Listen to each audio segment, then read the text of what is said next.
Hello बच्चों, कैसे हैं आप। मैं आपकी टीचर सुमन शर्मा एक बार फिर से अपने चैनल पर आप सभी का स्वागत करती हूं और आशा करती हूं कि आप सब बच्चे भी मस्त बिंदास और प्रसन्नचित होंगे।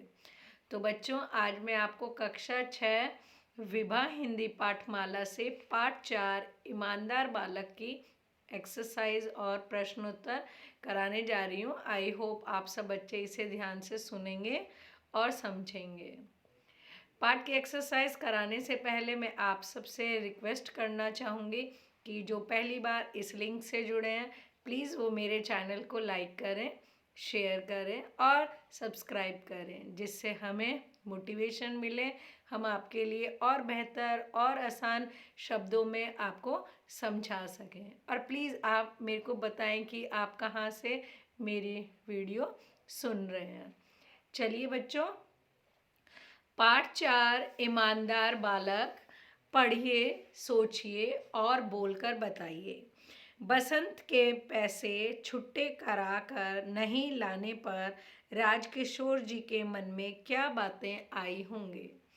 बसंत के पैसे छुट्टे करा कर नहीं लाने पर राजकिशोर जी के मन में वही बातें आई होंगी जो अन्य भिखारी बच्चों को देखकर आती हैं कि गिड़गिड़ाकर पैसे मांगना और लेकर भाग जाना। दूसरा है, मोटर दुर्घटना में बसंत के पैरों में चोट आ गई। क्या आप बता सकते हैं कि इसके लिए कौन जिम्मेदार होगा, बसंत या मोटर मालिक।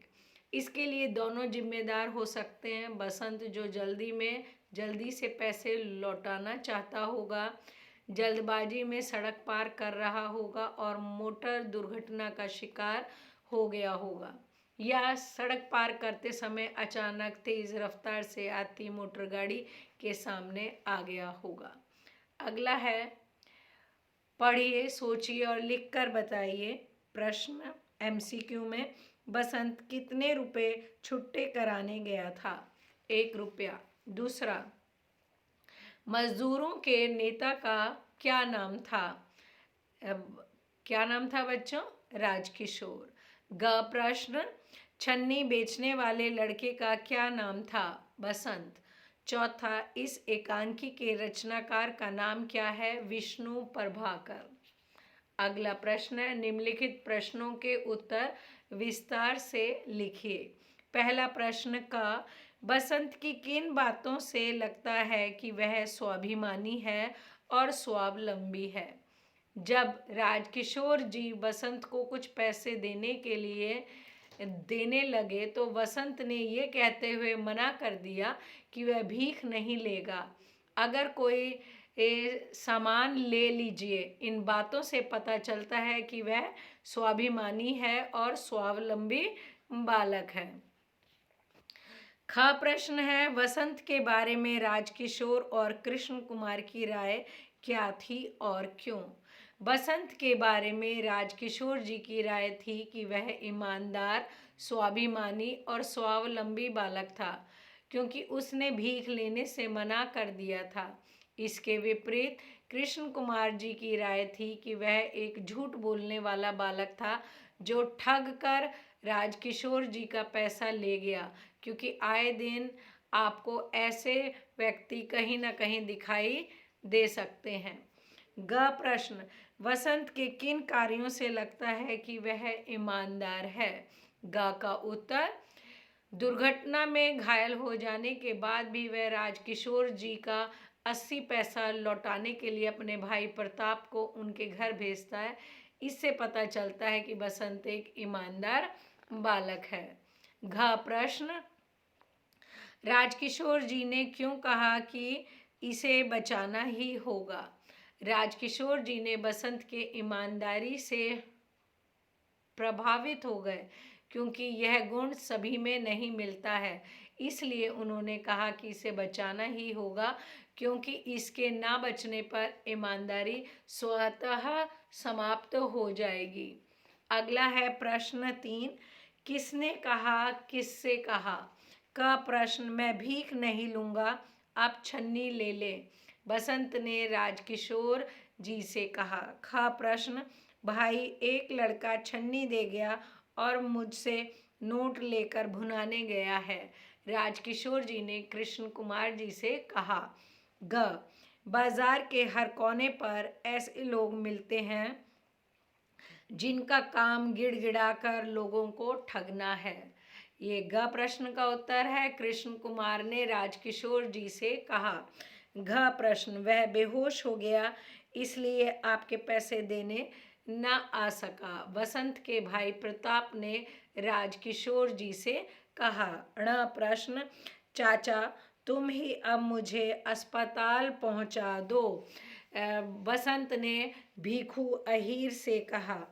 च, ऐसा लगता है कि एक पैर की हड्डी टूट गई है। डॉक्टर ने राजकिशोर जी से कहा। छ, इसे बचाना ही होगा, यह गरीब है पर इसमें एक दुर्लभ गुण है, ईमानदारी।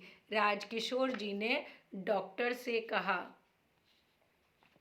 चौथा है, नीचे दिए गए संवाद को पाठ के आधार पर पूरा कीजिए।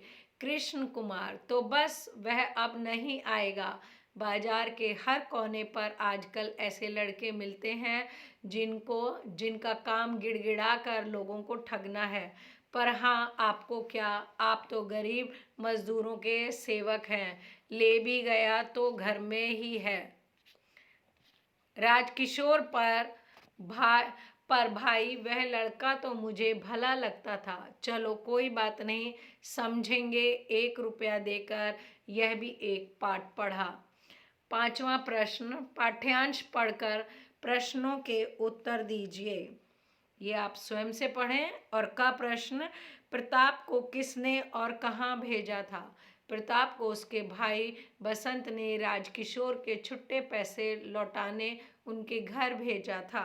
ख प्रश्न, प्रताप का भाई खुद पैसे देने क्यों नहीं आया। प्रताप का भाई बसंत एक मोटर दुर्घटना में घायल हो गया था, इसलिए वह खुद पैसे देने नहीं आया। ग प्रश्न, प्रताप कितने पैसे लाया था। प्रताप 80 पैसे लाया था। घ, पाठ्यांश में से एक उपसर्ग और एक प्रत्यय युक्त शब्द चुनकर लिखिए। उपसर्ग बेहोश, प्रत्यय छन्नी। मूल्य परक प्रश्न, घायल हो जाने पर वसंत का राजकिशोर जी को पैसे लौटाना क्या उचित था। घायल हो जाने पर वसंत का राजकिशोर जी को पैसे लौटाना उचित था, क्योंकि राजकिशोर जी ने वसंत पर विश्वास किया था और किसी का विश्वास तोड़ना उचित नहीं है। यह वह नहीं लौटाता तो राजकिशोर जी का विश्वास टूटता और वसंत की ईमानदारी पर भी प्रश्न चिन्ह लग जाता। अगला है व्याकरण बिंदु। नीचे दिए गए पाठ्यांश को व्यक्तिवाचक संज्ञा से पूरा कीजिए। बच्चे, मैं अभी तुम्हारे साथ चलता हूँ। अंदर की ओर पुकार कर, अमर सिंह, मैं अहीर टोला जा रहा हूँ, तुम इसी वक्त डॉक्टर वर्मा को लेकर वहाँ जल्दी आओ। भीखू, अहीर का घर पूछ लेना। प्रताप को साथ में लेकर चलता है। किसी व्यक्ति, वस्तु, प्राणी या स्थान के नाम को व्यक्तिवाचक संज्ञा कहते हैं। प्रश्न 2, नीचे दिए गए वाक्यों में रेखांकित शब्दों के लिंग बदलकर लिखिए।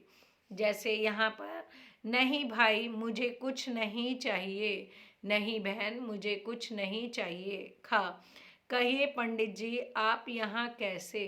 कहिए पंडिताइन जी आप यहाँ कैसे। ग, आप तो गरीब मजदूरों के सेवक हैं। आप तो गरीब मजदूरों के सेविका हैं। घ प्रश्न, पर भाई वह लड़का तो मुझे भला लगता था। पर भाई वह लड़की तो मुझे भली लगती थी। ण प्रश्न, हेलो पंडित जी तो यह लड़का है। हेलो पंडिताइन जी तो यह लड़की है। इन शब्दों में आए संयुक्त वर्णों से 3-3 नए शब्द लिखिए। छुट्टा, मिट्टी, लट्टू, निखट्टू, उत्सुक, पुस्तक, बस्ता, रास्ता। स्थान, स्थल, स्थापित, उपस्थित। अस्सी, रस्सी, लस्सी, गुस्सा, अस्पताल। स्पर्श, स्पंदन, स्पष्ट। हड्डी, गुड्डा, गड्डी, लड्डू। नीचे दिए गए वाक्यों में से क्रिया शब्दों को रेखांकित कर उनके सामने अकर्मक या सकर्मक क्रिया लिखिए। छलनी ले लो, बटन ले लो, दिया सलाई ले लो, सकर्मक क्रिया। ख, मुझे नोट देकर भुनाने गया है, सकर्मक क्रिया। मेरे घर किशनगंज आना, अकर्मक क्रिया। वे उस नीले पर्दे वाले घर में रहते हैं, अकर्मक क्रिया। मैं आपके 80 पैसे लाया हूँ, अकर्मक क्रिया। अगला प्रश्न, वाक्य बनाइए। गिड़गिड़ाकर, वह गिड़गिड़ाकर लोगों से पैसे मांग रहा था। देखकर, राहुल मुझे देखकर छुप गया। पुकार कर, मोहित को पुकार कर यह सामने दे दो। छूकर, मैं छूकर ही खरीदूंगी। सुनकर, वह सुनकर चल देता है। अगला है, अपठित दिए गए गद्यांश को पढ़कर प्रश्नों के उत्तर दीजिए।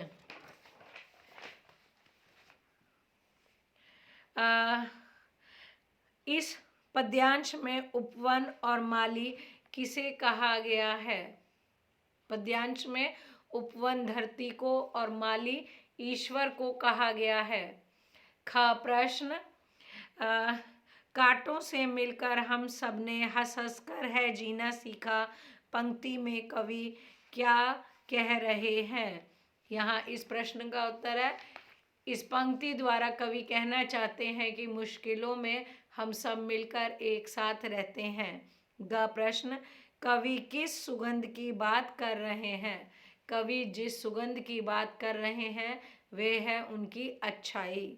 अगला, विलोम शब्द युग्म लिखिए। धनी, निर्धन।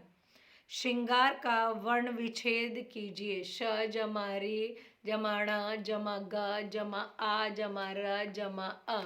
आई होप पार्ट 4 की एक्सरसाइज और प्रश्नोत्तर आपने अच्छे से समझे होंगे और अपना अपना काम करा होगा। ओके बच्चों, बाय, टेक केयर।